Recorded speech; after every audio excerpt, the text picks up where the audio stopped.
Guys guys তোমরা যদি সত্যি পেটুক বাঙালি হও তাহলে তোমরা গেস করতে পারবে না আজকে এই শীতের সন্ধ্যাবেলা আমি কি খাচ্ছি। মানে তোমাদের জিভে জাস্ট জল এনে যাবে। জাস্ট দেখো আমি এখন কি খাচ্ছি। এই দেখো এখানে হচ্ছে একদম নতুন খেজুরের নলেন গুড় নিয়ে চলে এসেছি।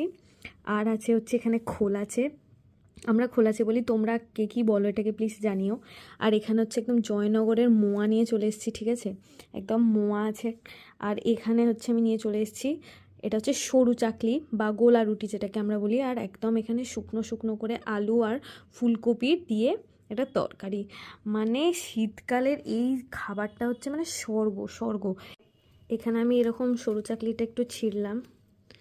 মানে প্রথমে আমি just I want to test the সরু চাকলি অনলি, তো আমি এটাকে জাস্ট একটুখানি ডিপ করলাম এখানে হচ্ছে গুড়ে।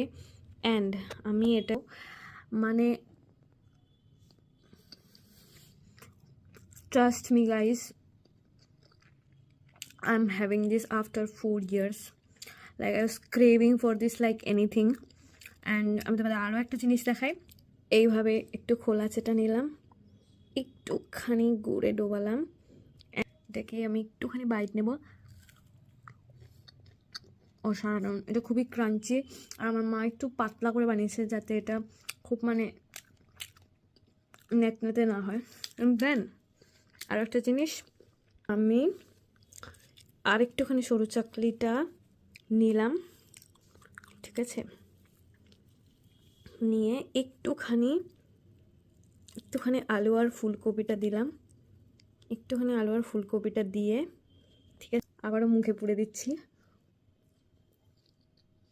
অসাধারণ একটা টেস্ট হচ্ছে গুড় দিয়ে, আরেকটা টেস্ট হচ্ছে শীতের ফুলকপি আর আলুর তরকারি।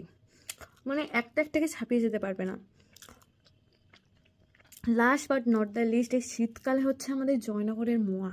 এটাকে কী করে বাদ দিই বলো। অসাধারণ অসাধারণ। I was missing Bengal like anything. I am a big foodie, but after 4 years I am having all this and hats off to Bengali food, and my love for Bengali food will be forever forever. তোমরাও কমেন্টে বলো তোমরাও কি এই ধরনের শীতকালীন পিঠে বা শীতকালীন এরকম গুড় বা এই সমস্ত বাঙালি জিনিসের প্রতি ক্রেভিং তোমাদের হয়, বা এই সমস্ত খেতে তোমরাও কি ভালোবাসো, প্লিজ কমেন্ট করো।